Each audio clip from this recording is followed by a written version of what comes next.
여러분 안녕하십니까? 오늘은 도서관을 메타 디자인하다 서비스를 이야기하다의 5번째 시간 서비스 개념에 관한 응용. 지난 시간에 작은 도서관부터 시작했는데 오늘 할 얘기는 독서에 관한 얘기입니다. 도대체 도서관 서비스에서 독서가 차지하는 것이 뭐니? 가장 중요한 것이죠. 읽기에 대한 얘기를 할까 합니다. 읽기에 과연 구체적으로 어떤 서비스가 있는데 서비스를 어떻게 표현할 수 있을까에 대한 얘기겠죠. 그래서 가장 우리가 잘 알고 있는 독서에 대한 얘기를 할 겁니다. 독서 서비스는 우리가 어떻게 하면은 도서관에서 잘 할 수 있을까에 대한 얘기가 되겠죠. 이게 늘 해오던 일이기 때문에 사람들이 찾아와서 책을 빼서 열람실에 앉아서 읽는 행위를 말합니다. 근데 그 독서에도 특별히 다른 서비스가 필요할까요? 일단 독서 서비스 하기 위해서는 책의 접근성이 좋아할 필요가 있고, 책의 접근성을 높인다는 사람들은 책을 읽고 싶다는 욕구를 이제 불러일으키는 작업. 사람들이 도서관을 찾아올 때 어떤 목적으로 이제 독서를 하겠다라고 이제 전제하고 온다는 어떤 책을 읽을까가 어떤 식으로 결정할까라는 이제 과정이 중요하겠죠. 책을 읽는다는 행위는 그냥 무작정 랜덤하게 책을 빼서 본다는 얘기를 넘어서서 특정한 목적성을 가질 수도 있는 것이고요. 시간을 때울 수도 있는 것이고, 경우에 따라서 굉장히 습관적인 행동일 수도 있습니다. 시간이 조금이라도 빈다면 책을 읽는 것. 서양 아이들이 여행을 할 때 보면은 그 동양 사람이랑 비교해보면 우리 한국 사람들과 좀 다른 면이 보입니다. 공항에서 이렇게 보면 많은 사람들이 책을 보고 있습니다. 주로 이제 혼자 여행하는 사람들이겠죠. 그 공항에서만 그러는 것이 아니라 비행기를 타도 많은 사람들이 책을 보고 있습니다. 근데 재밌는 건 나중에 그네들이 떠나고 난 다음에 보면 책이 가끔가다 이렇게 의자에 놓여 있거나 그냥 두고 책상에 두고 가는 경우가 많습니다. 책을 돌려서 보자라는 개념보다는 그냥 책은 하나의 소일거리. 그러니까 그들이 읽는 책도 굉장히 다양한 장르가 있고 다양한 형식들을 갖고 있습니다만 상당 부분의 책들은 그런 가벼운 읽을 거리에 관한 책들입니다. 책의 제목을 봐도 알 수 있습니다. 멍청이를 위한 엑셀 교육, 컴퓨터 교육. 왜 멍청이를 위한다는 거지? 그러니까 더미. 이런 식의 제목을 다는데 그냥 가볍게 표시한 그냥 가벼운 책들, 오래 보존하는 책이 아니라 가벼운 책들에 대한 얘기고, 오래 보존한 책들은 저희들이 하는 말로 라이브러리 바운드라고 합니다. 바인딩 자체가 장장이 굉장히 튼튼하게 되어 있죠. 그래서 도서관에 납품되는 책들은 그 장장 자체가 굉장히 튼튼하게 만들어서 그 하드 바운드로 되어 있는 것들 주로. 그래서 라이브러리 바운드라고 부르기도 하고, 경우에 따라서 도서관에서는 책들의 그런 바인딩을 해서 이용시킵니다. 책의 그 이용 가치를 높이자는 것이 오랜 사람, 많은 사람들이 쓰더라도 견딜 수 있게끔. 그래서 책은 그 생긴 모양새나 재질로 놓고 봤을 때는 그렇게 오래 보존될 성질의 것은 아닙니다. 개인적인 물건이거나 또는 이렇게 낡아서 여러 사람 쓸 때 빨리 닳고 없어지는 물건들이기 때문에 책을 대하는 태도도 조금은 다르다고 봅니다. 우리가 너무 어려서부터 가난하게 살다 보니까 책에 대한 욕심이 크고 출세에 대한 욕구가 크다 보니까 지식에 대한 갈망, 그 지식의 갈망이 순수성을 좀 잃긴 했지만 그러다 보니까 책을 소유하고 싶은 욕심이 많아지고, 책은 책도둑은 도둑이 아니다라는 말을 할 정도로 책에 대해서는 굉장히 관대하기조차 합니다. 그리고 책을 버리거나 하는 일들은 용납하기 힘든 정서를 갖고 있는 것도 우리나라 사람이기도 합니다. 제 대학에서 가끔 경험하는 게 뭐냐면, 옛날 유학 시절에는 학기가 끝나고 방학 동안에 도서관에 학교를 방문해서 제 연구실을 학생 시절에 들락날락하다 보면 보이는 게 뭐냐면 교수 연구실에서 엄청나게 많은 책들이 나와 있습니다. 물론 그 책들이 이렇게 단행본 같은 책들이 아니라 저널들 중심에 굉장히 많은 종이 더미들이 나오죠. 그럼 이제 야간에 그 청소하는 분들이 와서 싹 치워주는데, 우리나라도 최근 들어서 제가 연구실 주변에서 쓰레기통에서 그런 책들을 버리는 장면들을 많이 보기도 합니다만, 예전에는 책을 버리면 욕먹을 짓이었죠. 어떻게 책을 버릴 수 있냐, 학자가. 근데 책은 그 자체가 이미 복제품입니다. 출판이라는 행위 자체가 하나의 컨텐츠를 여러 사람에게 동시에 전달할 수 있는 수단으로 나온 것이 책입니다. 매체가 아마 지금처럼 좋아졌다면 굳이 책을 생산하지 않고도 인터넷 매체, 지금 영상 매체처럼 이건 뭐 닳지도 않고 오래 본다고 해서 변질되지도 않고 예전에 비디오 테이프 같지도 않다는 얘기죠. 상당히 수명이 오래가는, 그리고 그 보존 자체도 다양한 형태로 진행되고 있기 때문에 굉장히 영성을 쥐고 있는 컨텐츠이기도 한데, 책은 그 생산 자체가 낡고 오래된 것에 대한 문제들이고 오래 연구 보존의 의미는 갖고 있지 않았습니다. 다만 우리나라 한지가 그 생산 공정을 놓고 보니까 서양의 종이보다 훨씬 더 오래간 것이라 우리가 그 보존성에 있어서 굉장히 뛰어나다라고 얘기하지만, 종이가 보존을 목적으로 만들어지진 않았기 때문에 그것도 일반화시키기는 쉽지 않은 얘기이기도 합니다. 읽기 얘기하다가 굉장히 이상한 데로 흘러버렸는데, 읽기란 것은 결국 그 매체를 어떻게 수용하느냐에 대한 얘기를 하는 것이고, 읽기를 조금 더 확장해서 본다면 책을 통해서, 문자를 통해서 받아들이는 것도 있지만, 내가 이렇게 보면 사물을 쳐다보고 이렇게 받아들이는 것도 다 포함할 수 있다는 얘기죠. 그러니까 무엇인가를 눈을 통해서 받아들이는 행위를 전부 읽기, 그러니까 본다라는 개념 속에서 우리가 읽기를 쓸 수 있고, 실은 듣는 개념 안에도 읽기라는 말을 우리가 쓰기도 합니다.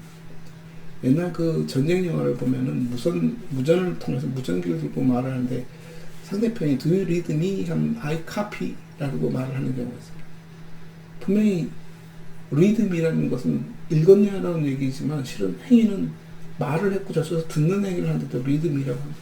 그만큼 좀 듣는 것에 좀 이렇게 건성건성 또는 이렇게 산만하면서 읽는다는 약간 정도, 좀 집중하는 개념의 의미로 read를 쓰는 것 같습니다. 그러니까 do you read me 하는 것은 알아들었느냐는, 이해를 제대로 했느냐의 의미가 담겨 있는 것이고, 진지하게 집중해서 듣고 있느냐라는 뜻이 들어있는 거라면, 듣는 것에도 상당 부분 read라는 개념을 넣을 수 있다는 것이고, 그래서 읽는다는 행위는 이제 우리가 책이라는 매체 중심이 되니까 읽는 법에 대한 얘기가, 습관에 대한 얘기가 나오는 것이고, 이 문자에 대한 얘기가 나오는 것이고, 아침에도 TV를 보다가 제가 얼핏 들은 얘기가 엘빈 토플러가 했던 말 중에, 요즘은 글자를 깨치는 것, 그래서 문맹률이 높이거나 그게 글자를 깨치는 것으로 우리가 지식을 획득하는 도구로서 역할을 한다 라고 볼 수 없다는 것이죠.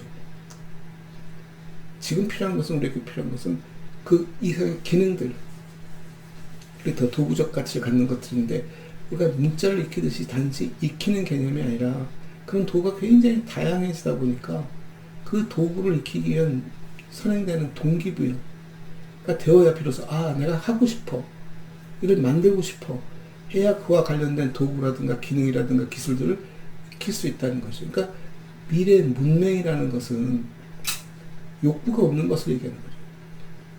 뭘 하고 싶다는 동기부여도 안 되고 그냥 쫓아가는 거죠. 남이 만들면 가져다 쓰는 정도인 것이지, 뭘 만들겠다든가 창의에 대한 개념이 들어있지 않으면 미래는 살기 더 어려울 것 같다라는 그런 류의 얘기 같더라고요. 그래서 읽기라는 것은 습관이 상당히 중요하다는 얘기를 담고 있는, 아까처럼 그냥 단순히 산만하지만 들리는, 자연스럽게 들리는 개념을 넘어서서 집중해서 자기가 이렇게 목적적으로 들여다보는 개념으로서 읽기를 얘기한다면, 그런 목적화 시켜주는 작업과 집중할 수 있는 그 흥미를 유발시키는 행위가 있어야 한다는 것입니다. 그게 자연스럽게 도서관을 방문한 이유가 되겠죠. 그래서 서양의 엄마들은 아이가 걸음걸이를 떼기 시작하면 그 아이를 데리고 도서관을 갑니다. 도서관에 가서는 어린이 책뿐만 아니라 주로 이제 그림책 중심이겠지만, 가서 아이 보고 싶은 책을 고르라고 하고, 사서 선생님은 그 아이에게 가서 얘기를 걸고, 이걸 골라라가 아니라 이 아이가 고르는 것에 대해서 흥미를 이제 유발할 수 있는 보는 거죠. 재밌니? 무엇이 재밌니? 뭐 이런 식으로 해서 아이가 흥미를 유발할 수 있게끔, 또는 흥미 있는 것을 고를 수 있게끔 기회를 주는 것이고, 그렇게 고른 책들을 엄마는 참 냉정하게, 매정하게 아이 보고 들고 가자고 하고, 그럼 아이는 무거운 것을 끙끙거리고 몇 개 포기하겠죠. 그래서 자기가 들 수 있는 것만큼만 소위 라이브러리 백에다 넣어서 질질질질 끌다시피 집에 가져갑니다. 그리고 일주일이 지나면 다시 그 책을 지가 끌고 와서 반납하고 또 빌려가는 것을 반복합니다. 그래서 엄마들이 아이에게 해주는 것은 도서관에 오는 걸 습관화시키는 작업.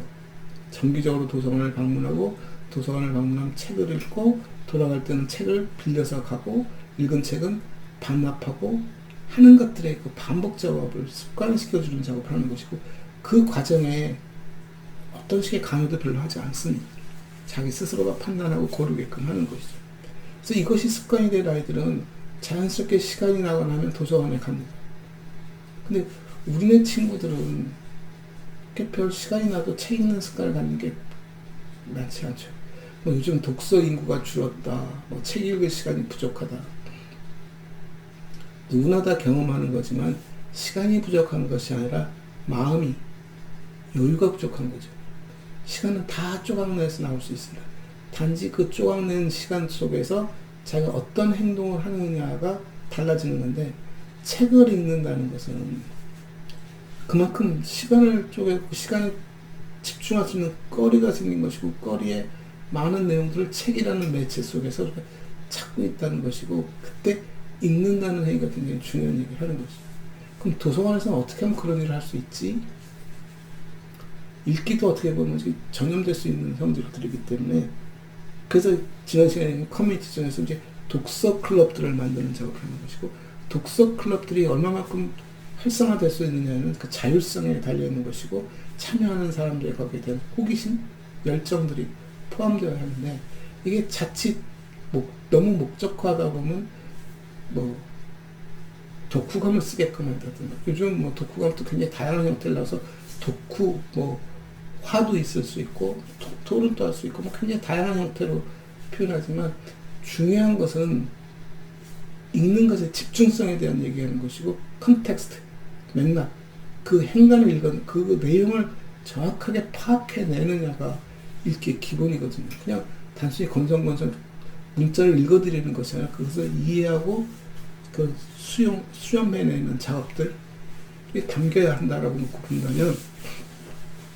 도서에서 말한 읽기가 단순히 공간만을 제공하고 책을 쌓아놨다고 해서 일어나는 성질은 아니라는 것이죠. 그것이 여러 가지 방법으로 약간 좀 해득력이 떨어지는 친구는 남들이 하는 얘기 속에서 이해를 찾아갈 수 있을 것이고 또 그렇지 않은 친구들은 적극적으로 자기 의견을 피력함으로써 책에 대한 소화를 표현하려고 들 것이고 결국 그 안에 나타나는 것은 리터러시, 가장 기능적인 리터러시에 대한 얘기고 리터러시에 대한 얘기는 결국 해득력에 대한 얘기를 하는 것이고 해득력에 대한 것은 언어에 대한 이해력을 얘기하는 거죠. 왜? 언어는 상징성이거든요. 바로 어떤 그림이 보여지거나 행동에 보여지는 것이 아니라 그것을 문자로 상징해서 표현해 주는 것이고 상징해서 표현해주는 것들이 내 머릿속에서 다시 그런 개념과 그런 어떤 형상과 소리로 재현되어지는 과정을 밟아야 하기 때문에 단지 문자를 읽었다고 해서 읽는 것이 아니라 그것을 재생할 수 있는, 재현할 수 있고 재생할 수 있는 능력을 키우는 작업이 읽기에 있다면 어떤 형태든 간에 그걸 심어주는 작업이 필요한 것이고 피드백해내는 작업이 필요한 것이죠. 그러니까 어린아이가 도서관에 책을 반납하면 사서 선생님이 물어봅니다. 그림에 대해서도 물어보고 내용에 대해서도 물어보고 심지어는 글자에 대해서도 물어봐서 이 아이가 계속해서 지속적으로 그 대답해 갈 수 있는 그러니까 관심에 대한 반응일 것 아닙니까? 그냥 무심하게 책을 반납받는 것이 아니라 우리 은혜 아이들도 그런 아이들 많습니다.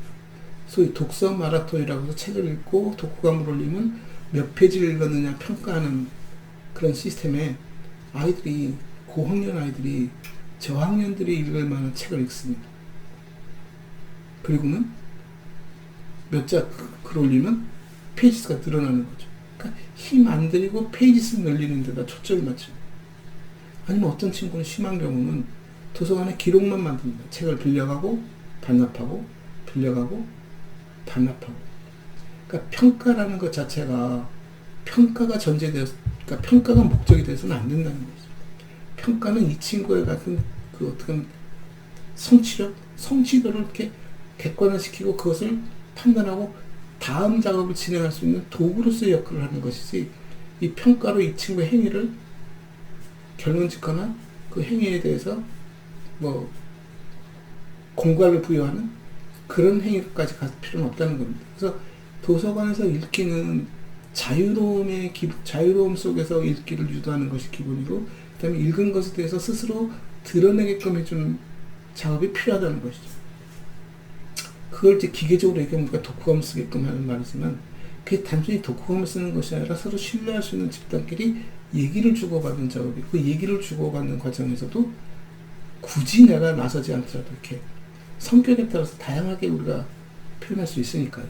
어떤 친구는 말하기 좋아하는 친구가 있고, 어떤 친구는 혼자 그냥 책임질하는 친구도 있고, 어떤 친구는 좀 이해력은 떨어지지만 남들이 하는 얘기 속에서 자연스럽게 그것을 소화해내는 성장이라는 태도에서 놓고 보고, 다양성이라는 이 차별, 뭐랄까, 좀 성과가 서로 능력이 다르다는 것을 놓고 본다면 시간도 필요한 작업인 거죠. 그래서 독서는 끈기가 필요한 작업일 뿐만 아니라, 독서를 통해서 우리에게 필요한 것은 어떤 그런 물량적인, 정량적인 성과가 아니라 그들의 정성적인, 그들의 문해력을 키워주는 작업. 그래서 우리가 넓게 해석하면 문화의 그 이해, 문화 읽기 정도까지 넓어지지만, 가장 작게는 그 상징성을 통해서 그것을 재현해내는, 소리와 형상으로 그 체화해내는 작업. 그래서 그것을 만들어내는 게 독서라고 본다면 쉬운 일은 아닙니다. 그것만 가지고도. 그러니까 도서관이 너무 방치되어 있다는 것은 뭐냐면, 그냥 읽고 싶은 사람은 자기가 필요한 책을 읽고 또는 빌려가고 하는 그런 메커니즘에만 집착하다 보면은, 뭐 우리가 도서관 책이 몇 권 있고 몇 명이 방문했고 몇 권을 빌려갔고 이런 수치만 급급해하지만, 결국 읽기에 대한 성과는 이 친구들이 읽기를 통해서 어떻게 성장하고 있느냐를 보는 그 사회, 커뮤니티 전체의 성장 구조를 보는 것이고, 그걸 객관화시키기 위해서 도서관이 어떤 노력을 하느냐. 결국 읽기는 말하기, 듣기, 쓰기가 종합적으로 평가되는 틀 속에서 읽기가 차지하는 비중이 있다는 것이고, 읽기의 방법론이 나온다는 거죠. 그래서 독서 서클을 만들었더니 읽기의 가장 기본은 읽어주는 행위를 보는 거죠. 그래서 엄마들이 아이들이 잠자리 들기 전에 책을 읽어주는 것도 마찬가지입니다. 즉 아이들에게 뭘 키워주는 거예요?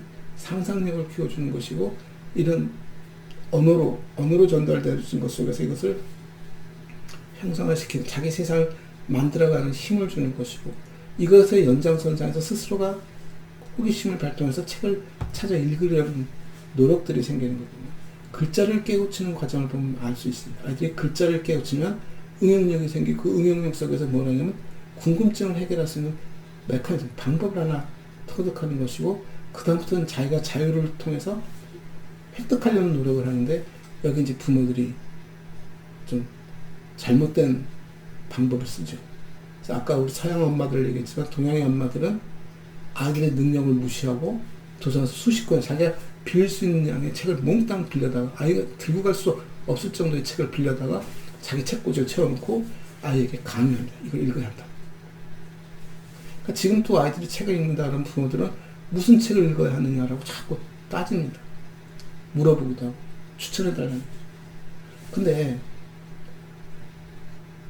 좋은 책을 추천해 줄 수 있다는 것의 근거도 모호합니다만, 좋은 책이라는 이 단어는 굉장히 상대적인 의미를 갖는 것이고, 좋은 책이 상대적 의미를 갖는 것은 상대적으로 나쁜 책이 있다는 것이고, 나쁜 책과 좋은 책을 구별할 수 있는 능력이 발생한다는 얘기를 하는 것인데, 좋은 책만 읽으라 그러면 이 친구는 이게 좋은지 나쁜지도 모릅니다.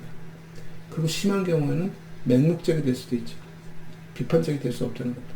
좋은 책이든 나쁜 책이든 아이는 자기 스스로가 판단하고 고를 수 있어야 하는 겁니다. 그러니까 아이들에게 어떤 것을 교육을 시키겠다 하려면 직접적인 교육이 아니라 간접적인 교육이 중요하다는 거죠. 책을 읽고 비판하는 힘을 기르는, 부모가 책을 읽고 책에 대해서 얘기를 나눌 때 비판적인 자세를 취하고 문제를 지적한다거나 옳고 그름을 나누는 얘기를 한다면, 이 친구들도 책을 읽으면서 계속 그런 시각에서 책을 보게 될 것이고, 사회화 과정 속에서 그런 공감하고 공유하는 속에서 자기의 틀을 만들어 가겠죠. 물론 이 틀을 만드는 데는 누구나 다 자기 나름대로 방식이 있고 자기 나름대로 틀이 있기 때문에 이걸 일반화시켜서 이렇게 해야 해, 그러면 사회주의적 전체주의적 사고를 가질 필요는 없습니다만, 그래도 전체적으로 사회가 끌고 가는 방향성이라는 것이 있고 그 규범과 윤리라는 것이 있다면 그런 것을 드러내는 작업이 중요한 것이고 그것에 관해서 서로 얘기 나누는 것이 중요한 것이고 그 소설들이 다양하게 읽는 것 속에서 그걸 판단하고 비판할 수 있는 힘을 길러주는 것이 중요하다. 그래서 독서에 대한 얘기를 하고 읽기에 대한 얘기를 나누려면 그런 메커니즘을 담고 있는 행위가 전제될 필요가 있다. 그 중에 하나가 독서 서클을 만드는 것이고 독서 서클까지는 아니더라도 학생들에게 그런 독후 활동을 할 수 있는 기회를 제공해주고 그 활동이 칭찬으로 이어지고 대화로 이어지고 토론으로 이어질 수 있는 방법을 제공하는 것이지 그냥 칼로 묻자듯이 너는 100점 너는 10점 이렇게 평가하는 것이 주 목적이 되어서는 안 된다. 그런 것들이 되어야 비로소 진정한 독서 얘기를 할 수 있고 진정한 독서는 아까 듣는 과정 속에 조금 더 집중할 수 있는 리터러시, 해득력을 높이는 작업이고 제가 다음 시간에 기회 있으면 한번 하겠습니다만 이 해득력에서 가장 중요한 것 중에 하나는 그 문해력 중에 중요한 거는 어휘에 대한 힘입니다. 얼마만큼 다양한 어휘를 쓸 수 있느냐에 대한 얘기죠. 지금 우리가 굉장히 조어를 만드는 짧은 글자를 모아서 의미 전달하는 노력들을 많이 하지만 이게 어떤 그 발생에 대한 어떤 스토리, 커뮤니티 그런 문화적 공동성이 존재하지 않는 글자들은 오래가지 못합니다. 자기들끼리 막 말을 던지는 어떻게 자본이죠. 특수 언어를 만들고 자기 집단 간에 그런 비속어들을 만들어 쓰고 하는 것들이 오래가지 못하는 것처럼 이것이 일상화되는 우리 사회 속에 전체적으로 공감대를 가져야 해서 세대 간의 공감대, 서로 사회의 구조 간의 공감대를 만들어냄으로써 어휘의 그 수명도 키워줄 수 있고 풍부함도 만들어낼 수 있고 이 다양함 속에서 이 상상력도 발동할 수 있는 것이고 그래서 읽기는 그런 메커니즘들이 필요한 그래서 단지 읽기라는 행위가 중요한 것이 아니라 읽기라는 행위를 자발적으로 유도해내고 그 행위를 통해서 그 다음에 나타나는 2차, 3차 작업들이 어떻게 드러나게끔 해주는 그 피드백 작업들이 연속적으로 묶일 수 있는 그런 메커니즘들을 만들어낼 필요가 있다. 이게 제가 볼 때는 읽기에서 가장 중요한 개념입니다. 어떻게 하면 그렇게 할 수 있지?